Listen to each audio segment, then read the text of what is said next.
Bonjour à toutes et à tous. Cette vidéo a pour objectif de vous raconter dans les grandes lignes ce qui se passe en France entre 1815 et jusqu'à 1848. Je dis 1815 puisque vous savez que c'est le moment où Napoléon perd le pouvoir, nous l'avons vu précédemment dans les cours d'histoire. Cette vidéo est également une introduction à votre travail sur la place des ouvriers dans la politique en 1848. Vous devez d'abord la regarder avant de faire vos exercices. Pour commencer, regardez ce tableau. Il représente une scène qui s'est déroulée en 1848. De quoi s'agit-il selon vous? Une guerre, une manifestation, un carnaval, pourquoi pas, une révolution? Nous allons revenir dessus puisque l'objectif de cette vidéo est de vous faire comprendre pourquoi est-ce qu'on en arrive à la situation qui est peinte sur ce tableau.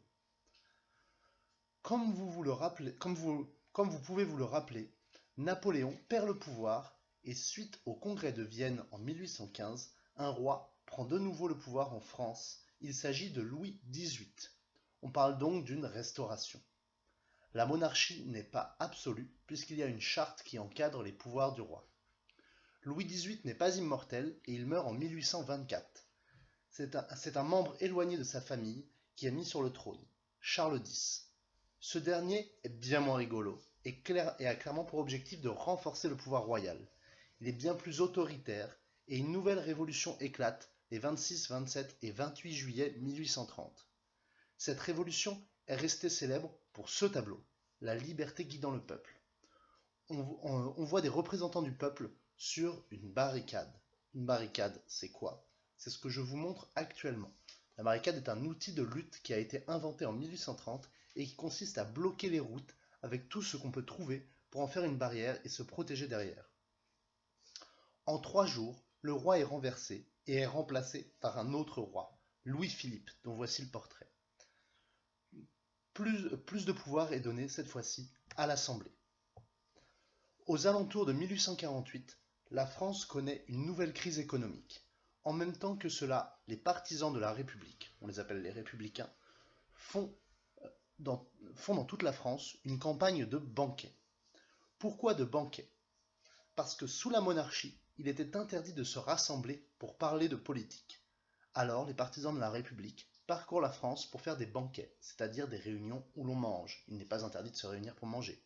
C'était bien une stratégie pour en fait parler politique durant ces banquets et donc parler des élections, de comment limiter le pouvoir du roi, etc.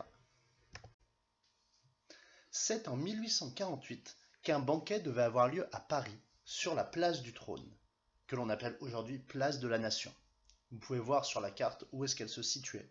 Il faut bien savoir qu'à cette époque-ci, Paris était plus petit que le Paris qu'on connaît aujourd'hui. Du coup, la place du Trône était à la limite de Paris. On était à l'extérieur déjà, à cet endroit-là. Ce banquet est interdit par le roi. Cette interdiction met le feu aux poudres, et en 3 jours de février 1848, Louis-Philippe est forcé de démissionner. Un gouvernement provisoire est mis en place. Une troisième révolution a donc lieu et met en place la Deuxième République qui est proclamée. C'est d'ailleurs la proclamation de cette Deuxième République que vous pouvez voir sur le tableau que je vous ai diffusé au tout début de vidéo et que je vous remets maintenant. On y voit Alphonse de Lamartine qui proclame la République. On voit beaucoup de drapeaux bleu, blanc, rouge puisque c'est le moment où il réinstaure le drapeau bleu, blanc, rouge comme emblème national. Ils ont longuement hésité avec le drapeau rouge que vous pouvez aussi voir dans la vidéo, mais c'est finalement le bleu, blanc, rouge qui sera choisi.